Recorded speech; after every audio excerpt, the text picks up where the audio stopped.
Делать, если они откажутся. Это похоже на ту ситуацию, когда пациент доставлен в больницу, и когда его сердце работает, а мозги уже отключены. Знаете что? Что делают обычно? Договариваются с родными и делают эвтаназию, да, если они, Нет, отключают просто. или отключают, или укол делают. Вот это мы и будем делать. Мы потерпим еще, подождем. Вот эти игры подковерные, постараемся дипломатию, значит, выдержать, дипломатические, значит, все принципы.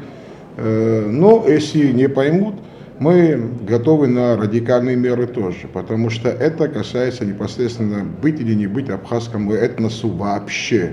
Потому что за 4,5 года, так скажем, царствования Аслана Абжания, который до сих пор не поверил, что он стал президентом страны, он подумал, что ему это по наследству досталась страна, да, и он довел до такого, что даже наш стратегический партнер в нас перестал верить, и некоторые, значит, политики договорились, что здесь у нас уже, это наши, кстати, генерировали такую, значит, идею, что здесь антироссийские настроения, да.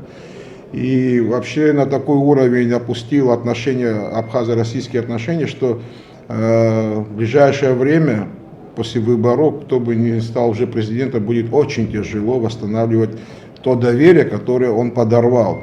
Но мы всей командой будем стараться, это все-таки наше доверие, кто наши старшие все это доверие выстраивали так с Российской Федерацией, постараемся на этот же уровень как минимум поднять. Ну, много работы будет впереди, конечно, но мы будем стараться,